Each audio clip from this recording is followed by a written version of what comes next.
Hola chicos, ¿qué tal? ¿Cómo estáis? Bueno, en el vídeo de hoy vamos a introducir un concepto muy importante dentro de la geometría espacial, que son las coordenadas que conocemos como polares y la relación que existe entre dichas coordenadas con las coordenadas cartesianas que habíamos estado estudiando hasta el momento.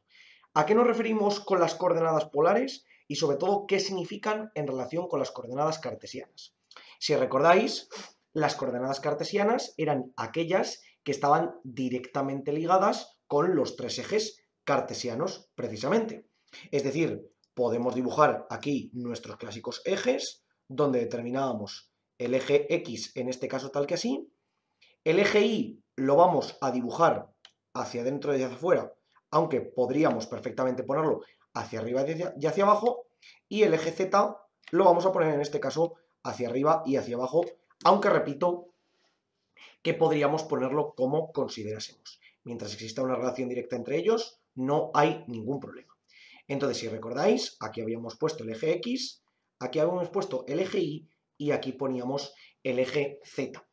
De tal modo que ya habíamos visto que yo cuando hacía los diferentes productos vectoriales de los ejes, tenía que el producto vectorial de x por y obtenía automáticamente z, es decir, que este eje cuando se desplazaba hacia este otro eje obtenía el eje vertical, es decir, el eje z, y ocurría de la misma manera. Cuando el eje y se desplazaba hacia el eje z, es decir, el producto de y sobre z era exactamente igual a x, y por otra parte nos ocurría al revés, es decir, cuando z se desplazaba hacia el eje x, automáticamente obteníamos el eje y, es decir, que z sobre x era exactamente al eje y, ¿de acuerdo? Aquí teníamos una especie de triángulo, por llamarlo de alguna manera, en la cual se planteaban estos tres productos vectoriales, muy importantes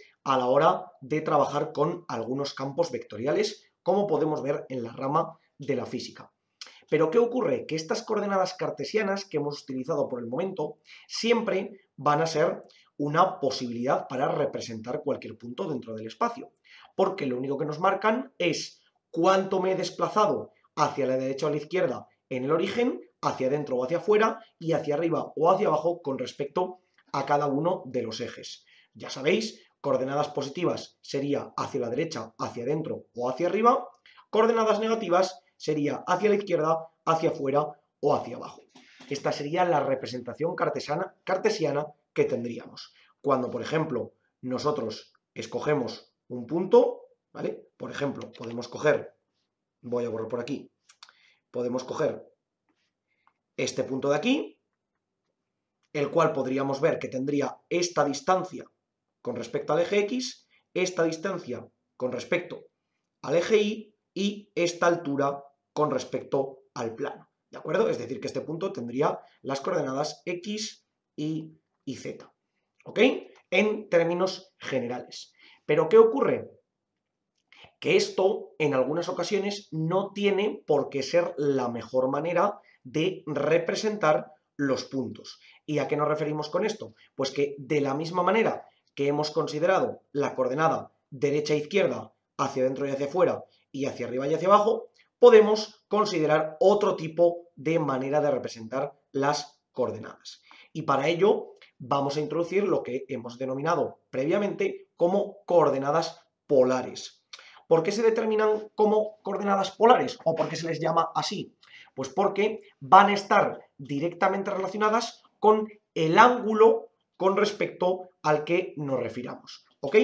Entonces, en este caso vamos a tener tres coordenadas al igual que teníamos antes. Antes teníamos la coordenada X, la coordenada Y y la coordenada Z, pues ahora tendremos tres coordenadas diferentes, las cuales serán la coordenada R, la coordenada phi y la coordenada z. Una de ellas, que es la coordenada z, va a ser exactamente la misma que la que teníamos antes. Es decir, va a ser la que nos va a determinar la altura con respecto al plano de x e y, o mejor dicho, el plano de z igual a 0, es decir, con respecto a este punto, ¿a qué altura nos encontraremos? Por ejemplo, supongamos en este caso que estamos en este plano, ¿de acuerdo? Repito, podríamos estar a cualquier altura, pero por ejemplo vamos a suponer que estamos en este plano. ¿Qué es lo que nos ocurre realmente? Que ahora R y Φ nos van a marcar dos condiciones muy importantes. La primera, R va a marcar la circunferencia, o mejor dicho, el radio de la circunferencia donde se encuentre ese punto. Es decir, por ejemplo, yo puedo intentar determinar este punto en coordenadas polares. Pues lo que yo haría sería, lo primero, marcar la distancia desde el origen a la que se encontraría este punto. De tal modo que este sería el vector R. Como podemos ver, se nos marcaría esa circunferencia concéntrica con respecto al origen, a partir de la cual todos y cada uno de estos puntos de la circunferencia se encontrarían a la misma distancia del origen que el punto que tenemos marcado. Pero claro, ¿cómo soy capaz de representar dentro de todos estos puntos que hay el que a mí me interesa? Pues ahora viene precisamente la coordenada Φ, que es la más importante. La coordenada Φ nos marca que dentro de este plano, es decir, para una z dada, y dentro de este radio, es decir, para una r dada, tenemos que marcar el ángulo, comenzando como siempre desde este eje como origen, sobre el cual se marca dicho punto. Es decir, este ángulo de aquí, que es lo que conoceríamos como el ángulo Φ, sería el que nos marcaría exactamente el punto en el que nos encontraríamos. Es decir, que al igual que antes podíamos ver que con un punto X, con un punto Y y con un punto Z, es decir, con una coordenada X, una coordenada Y y una coordenada Z, podíamos perfectamente determinar la situación exacta de un punto con respecto a todo el espacio. En este caso vamos a poder ver que con un radio R, con un ángulo Φ y con una altura Z, vamos a de la misma manera poder determinar un punto en concreto. ¿A qué nos referimos con esto?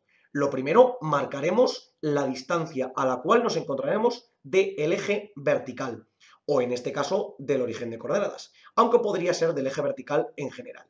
Después marcaremos el ángulo de apertura que tendremos con respecto al origen del ángulo, es decir, con respecto a este eje de aquí.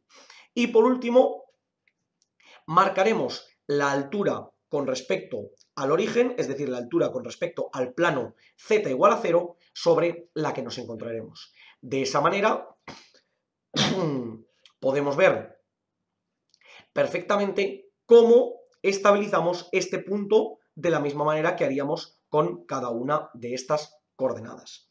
Este tipo de coordenadas también se les conoce como coordenadas cilíndricas o coordenadas polares, porque si os dais cuenta, al final esta circunferencia, si nosotros la subimos o la bajamos, estamos creando una forma cilíndrica.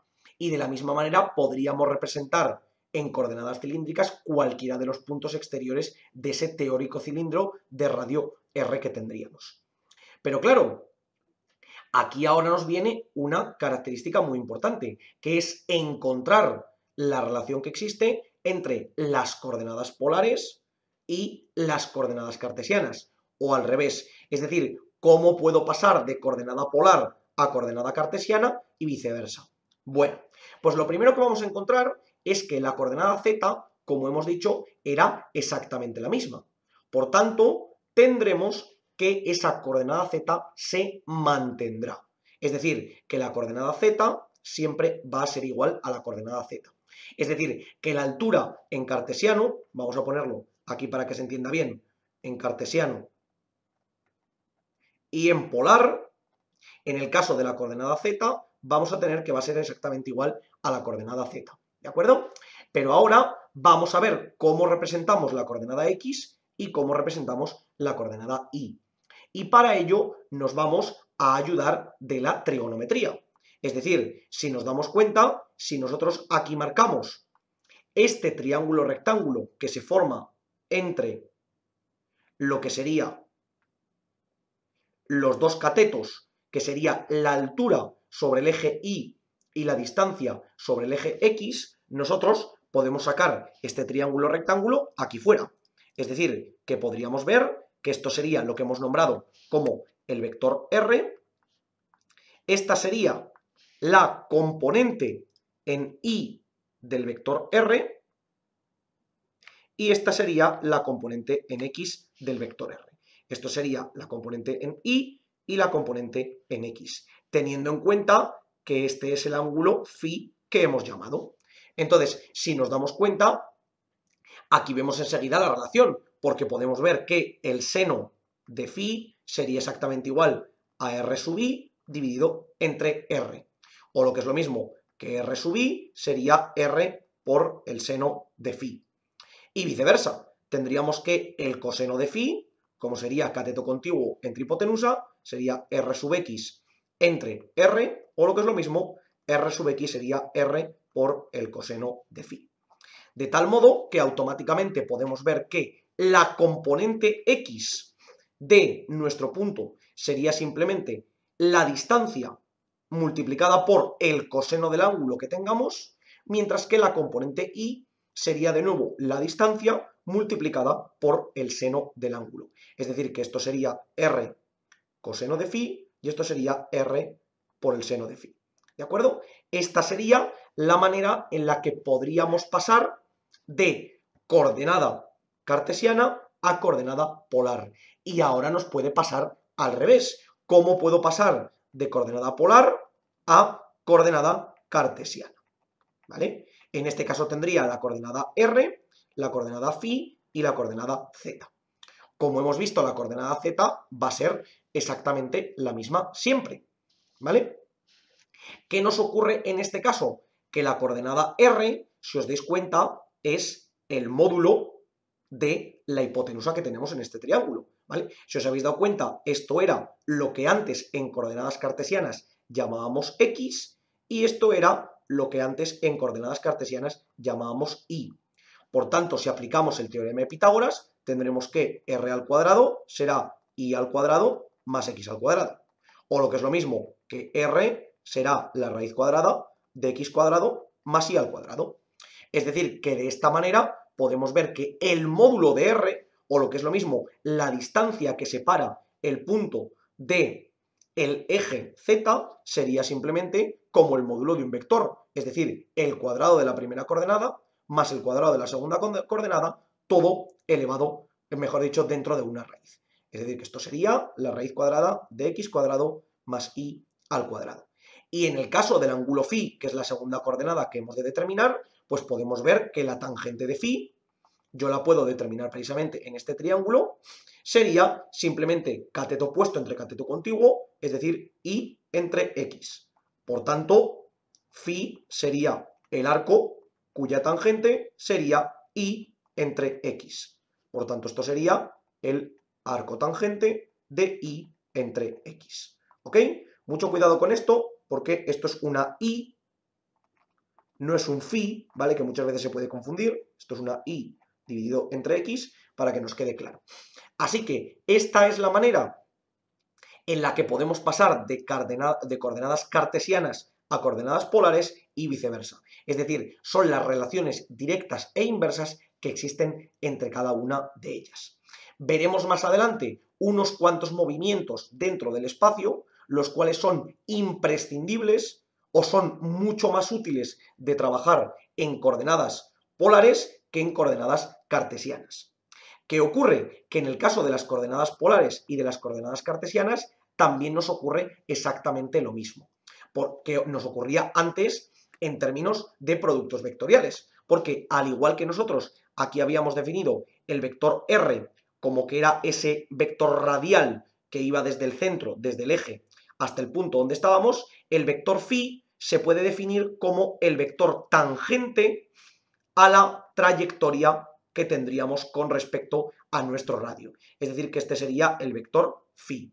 De tal modo que ocurre exactamente lo mismo que nos ocurría antes, que el vector R, producto vectorial con el vector φ, nos devolverá el vector z. Si os dais cuenta, R y φ son perpendiculares y la única manera de obtener un vector perpendicular a estos dos es que salga para arriba. De la misma manera nos va a ocurrir con el resto de productos vectoriales. Phi multiplicado por z nos devolverá el vector r y z multiplicado por r nos devolverá el vector phi. Es decir, que existe una ortogonalidad entre los tres vectores, de tal modo que son perpendiculares todos y cada uno de ellos entre sí, de la misma manera que eran los vectores x, y z. Estas condiciones, como repito, son indispensables a la hora de trabajar con algunos campos vectoriales, como por ejemplo veremos en la parte de física en la zona de gravitación, electromagnetismo y campos magnéticos. Esto es muy importante porque tendremos que trabajar con ellos. Así que chicos, habéis visto una nueva manera de cómo poder representar cualquier punto en el espacio. Hemos dejado a un lado o parcialmente apartadas las ecuaciones cartesianas, las coordenadas cartesianas, y hemos utilizado las coordenadas polares. De esta manera podemos representar cualquier punto dentro del espacio, no con las coordenadas x, y z, sino con las coordenadas r, phi y z. Como siempre os digo, chicos, por favor, cualquier duda, cuestión o pregunta que tengáis, dejadlo en los comentarios y nosotros la intentaremos resolver. Por lo demás, muchísimas gracias por ver el vídeo, espero que os haya servido y que vaya bien.